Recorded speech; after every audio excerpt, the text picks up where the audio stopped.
الحوار كتبنا على بعض.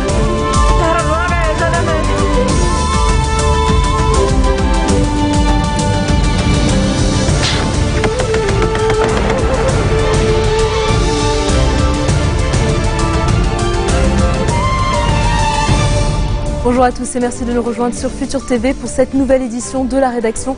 Voici les titres de ce journal. Première journée des débats parlementaires sur la déclaration ministérielle avant le vote de confiance au gouvernement de Tamam Salam. La correspondance de Serge Berberi dans ce journal. L'armée libanaise se déploie dans Ain El-Cel à la frontière avec la Syrie après une nuit de tension. L'armée israélienne mène un raid contre des positions militaires syriennes quelques heures après une explosion dans le Golan. Et à suivre également dans ce journal, le quartier général de la marine ukrainienne à Sébastopol tombe aux mains de milices pro-russes.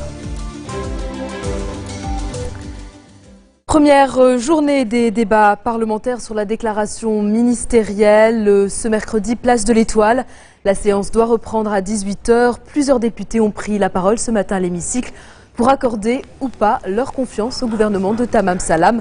Revenons sur cette première matinée avec notre correspondant Serge Berberi qui est sur place. Bonjour Serge. Bonjour Nour. Alors la question de la participation du Hezbollah dans les combats en Syrie continue de diviser les députés et le Parlement libanais. Tout à fait Nour. Alors la question de la participation du Hezbollah en Syrie divise toujours le Parlement. C'était un sujet qui a donc figuré au menu de cette séance matinale. Également l'élection présidentielle et les derniers développements sécuritaires au Liban. Donc autant de sujets qui ont donc figuré au menu de ces discours, donc ces députés devant la Chambre. La séance qui a commencé bien sûr avec la lecture de la déclaration ministérielle par le Premier ministre Tamam Salam, qui a notamment souligné la nécessité de répondre rapidement au développement sécuritaire au Liban, avec bien sûr une situation toujours très tendue à Ersal, à Tripoli, et bien sûr les différents attentats. Également un discours très attendu, c'était celui de Setrida Jaja, des forces libanaises, qui a annoncé que son camp n'allait pas donc accorder la confiance au gouvernement, et elle dénonce notamment la situation aux frontières qui laisse passer le conflit syrien au Liban et qui porte atteinte à la sécurité et à l'économie du Liban. Autre déclaration, celle de Najib Mikati, qui parle d'une jeunesse libanaise qui se trouve dans le cyclone, dans l'œil du cyclone, et il appelle bien évidemment au respect des échéances, donc notamment celle de la présidentielle.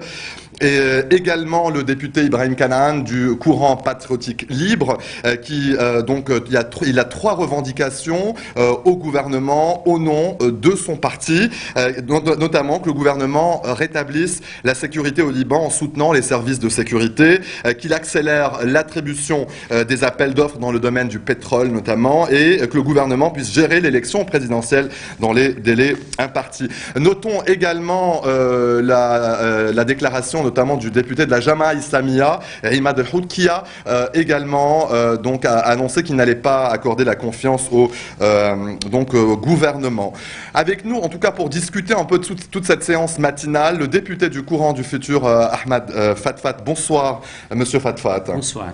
Alors, quel bilan dressez-vous de cette première séance matinale ce matin? Comme manifestement, dès que le Premier ministre Salam a pris la parole, il était clair que la situation précaire sur le plan sécuritaire prime surtout pour le moment. Mais malgré ça, les discussions aussi ont été orientées vers l'attitude du Hezbollah en dehors de l'État, vers les armes qui sont tout à fait non surveillées par l'État libanais et aussi bien sûr sur la question présidentielle. Et à votre avis, est-ce que, justement, à l'issue de la deuxième séance, est-ce qu'on risque de passer au vote? Parce qu'on sait que le nombre de députés qui étaient sur la liste, qui devaient s'exprimer, pouvait éventuellement, en tout cas, terminer... Je ne crois pas que ce sera pour ce soir, mais je pense que ce sera pour demain, en début d'après-midi, que la séance pourra se terminer. On verra ce soir si le nombre va augmenter ou si on va garder le même nombre d'interlocuteurs qui sont inscrits, ou bien d'orateurs qui sont inscrits. Je crois que nous sommes sommes à 31 ou 32. Nous avons déjà entendu 14 orateurs. Je crois qu'il reste pas mal. Non, c'est très difficile de terminer ce soir. À votre avis, est-ce que la question des armes du Hezbollah, notamment, qui a divisé les réunions de la commission de rédaction ministérielle, est-ce que c'est un sujet qui va empoisonner le reste du travail de ce gouvernement pour les quelques semaines, en tout cas avant l'élection présidentielle? Oui, il est évident parce qu'il y a une discordance totale entre la déclaration du gouvernement et l'attitude du Hezbollah, pas seulement la question d'ingérence en Syrie, la question des armes de Hezbollah au Liban, ce qui est tout à fait en contradiction avec le 1701 dont le gouvernement dit qu'il va respecter toutes les prérogatives du 1701. Le 1701 est très clair sur ce plan, surtout qu'il fait référence au 1559, au désarmement complet des milices et le respect total des frontières, ce qui n'est pas le cas pour le moment. Je sais que la question de la sécurité en général prime, mais ces questions qui sont décisives sur le plan de la politique vont revenir sur la table très prochainement. Comment avez-vous noté ces derniers jours justement ces développements sécuritaires à Ersal? On l'a vu avec aussi l'attentat dans la Beka. Il semble en tout cas que le conflit syrien déborde plus que jamais au Liban et le gouvernement semble impuissant, en tout cas jusqu'à présent, à contenir cette vague de violence. Bon, il faut bien sûr ne pas faire supporter à ce gouvernement la responsabilité. Nous avons eu un gouvernement pendant 3 ans qui n'a pas seulement été incapable de contenir le conflit syrien, mais dont certaines parties, surtout le Hezbollah et d'autres parties, parce qu'ils ont laissé faire, ont entraîné ce conflit vers le Liban par leur ingérence directe au Liban. Le gouvernement actuel n'a que, en principe, 2 mois sur le plan constitutionnel. J'espère que ce sera seulement pour 2 mois. Craignez-vous, en tout cas, que le gouvernement s'installe plus que 2 mois? Je l'espère. J'espère que non. Mais on ne sait jamais comment les choses peuvent évoluer dans la situation actuelle. J'espère que le 25 mai, nous aurons un nouveau président et que ça sera dans les règles de la Constitution. Mais actuellement, bien sûr, vous avez posé la question des armes de Hezbollah. Les armes de Hezbollah restent la question majeure. Il ne faut pas avoir beaucoup d'illusions. Tant que les armes de Hezbollah trônent en dehors des prérogatives de l'État, il n'y aura jamais de sécurité, jamais de croissance, jamais de vraie paix au Liban. Il ne faut pas se faire beaucoup d'illusions. Et qu'est-ce qui a justifié, en 30 secondes, Monsieur Fatfat, qu'est-ce qui a justifié votre participation au gouvernement et notamment le vote de confiance que vous accordez au gouvernement? Bon, ce qui a justifié, bien sûr, c'est la situation économique dramatique du pays, due à l'ancien gouvernement. La question des réfugiés. La question des réfugiés, des réfugiés syriens, la question qui a été très, très, très mal gérée, la question aussi de la sécurité en général et surtout la tension qui montait très, très fort à l'intérieur du pays. C'est une responsabilité que nous devions prendre à un moment ou à l'autre, et nous avons décidé, et c'est pas nécessairement notre rôle, c'est notre devoir. Nous avons une majorité dans une certaine opinion, le 14 mars a toujours été majoritaire aux élections, c'est normal que le 14 mars essaye de prendre les rênes du pouvoir d'une façon démocratique, comme nous avons fait, et pas comme le coup d'État qui a été fait par Hezbollah et par Najib Mikati en janvier 2011. Ahmad Fatfat, député du Courant du Futur, merci pour votre intervention dans ce journal. Nous, voilà en tout cas pour le moment tout ce qu'on peut dire, en tout cas ici au Parlement. La séance devrait donc reprendre à 18h, place de l'Étoile à Beyrouth. À vous, Nour. Merci Serge. Serge en direct depuis le Parlement. La situation à Hersel, justement, où l'armée libanaise a rouvert la route qui relie la localité de Hersel et celle de Laboué. C'est dans l'est de la plaine orientale de la Beka, où l'armée s'était déployée en force. Le village frontalier de Hersel a été soumis à des mesures de sécurité draconiennes peu après la chute de Yabroud en Syrie. En cause, le retranchement des combattants de l'opposition syrienne et la multiplication des raids aériens syriens. La situation à Hersel est également au cœur de la réunion sécuritaire qui s'est tenue ce matin à Brabda sous la présidence de Michel Sleiman et en présence des chefs de tous les services de sécurité. Nabih Berri estime pour sa part que l'état d'urgence sécuritaire doit être proclamé à Hersel. Le chef du Parlement a exhorté l'armée et les forces de sécurité à empêcher les combattants armés de rester dans ce village et ses environs. Gebran Bassil à Rome pour des entretiens avec les ministres italiennes des Affaires étrangères et de la Défense en préparation de la conférence sur l'aide militaire au Liban prévue le 11 avril dans la capitale italienne. Le chef de la diplomatie libanaise a estimé que c'est un gage de soutien au Liban et l'expression de la solidarité et de la confiance de la communauté internationale. Écoutez. Notre union, qui s'est exprimée par la récente formation d'un cabinet d'union nationale, est une démonstration de notre sens des responsabilités.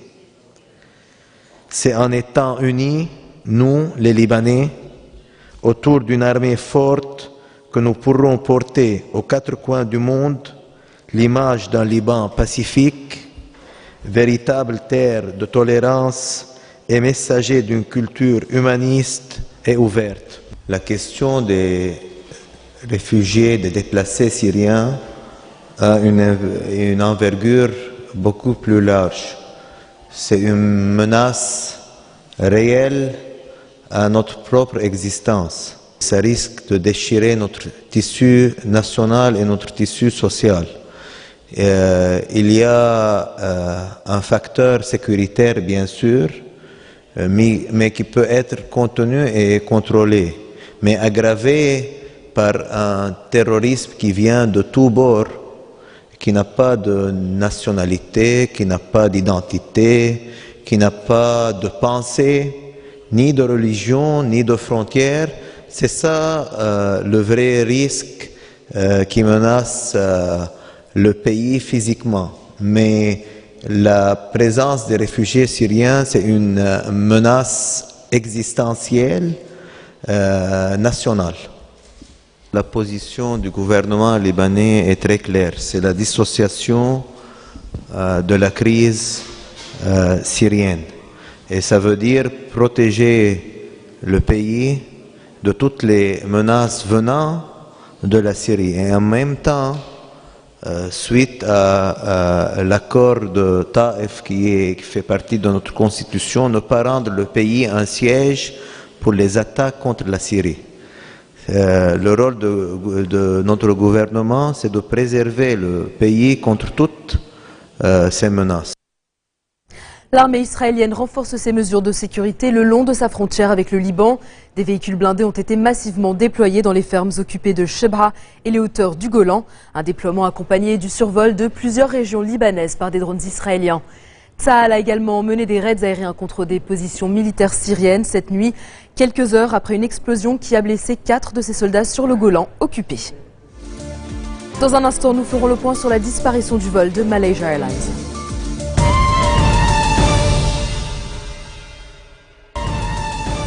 Retour sur le plateau de l'info de Futur TV, 11 jours après la disparition de l'avion de Malaysia Airlines. C'est toujours l'angoisse pour les proches et le brouillard pour les enquêteurs. Selon le ministre malaisien des Transports, des données ont été effacées du simulateur de vol du pilote retrouvé à son domicile. Il a cependant rappelé jusqu'à présent l'innocence des pilotes ainsi que celle des passagers. Aucun, à ce stade de l'enquête, n'a de profil suspect. Les enquêteurs estiment que l'appareil a pris la direction du sud de l'océan Indien. Le Boeing 777, avec 239 personnes à bord, a disparu 1 heure après son décollage de Kuala Lumpur à destination de Pékin. En bref, dans le reste de l'actualité de ce mercredi, le ministre iranien des Affaires étrangères se dit optimiste concernant la conclusion d'un accord sur le nucléaire avant la date butoir du 20 juillet. Selon Mohammad Javad Zarif, les négociations avec les grandes puissances du groupe P5+1 à Vienne se déroulent bien. Objectif, s'accorder sur l'encadrement du programme nucléaire de Téhéran après la période de transition de 6 mois. Et puis la NSA peut enregistrer tous les appels téléphoniques passés dans un pays. C'est ce que révèle le Washington Post qui s'appuie sur des documents d'Edward Snowden, l'ancien consultant de la NSA. Ce système de surveillance baptisé Mystique est capable d'enregistrer et de conserver toutes les conversations téléphoniques passées dans un pays. Il a permis à la NSA de mettre sur écoute un pays entier. Mais à la demande des autorités américaines, le Washington Post a décidé de taire les détails qui permettraient d'identifier le pays en question. Nouveau coup de force des milices pro-russes en Crimée. Ce matin, près de 200 hommes en uniforme, sans insigne, ont envahi le siège de la marine ukrainienne à Sébastopol. Un face-à-face tendu, des pourparlers, puis une entrée fracassante dans la base militaire. Selon des journalistes sur place, des officiers ukrainiens se sont barricadés à l'intérieur, tandis que leurs soldats ont été poussés vers la sortie. Aucun coup de feu n'a été tiré, contrairement à la veille, où une opération similaire à Simferopol a fait 2 morts, un militaire ukrainien et un milicien. C'est la fin de ce journal. Tout de suite, le rappel des titres qui ont marqué l'actualité de cette journée. Première journée des débats parlementaires sur la déclaration ministérielle avant le vote de confiance au gouvernement de Tamam Salam. Les forces libanaises ont refusé d'accorder la leur. L'armée libanaise se déploie dans Herzl, à la frontière avec la Syrie, après une nuit de vives tensions. L'armée israélienne mène un raid contre des positions militaires syriennes quelques heures après une explosion dans le Golan. Et puis le quartier général de la marine ukrainienne à Sébastopol tombe aux mains de milices pro-russes. Merci de votre attention. Retrouvez-nous tous les jours à 16h40, heure de Beyrouth. Excellente soirée à toutes et à tous.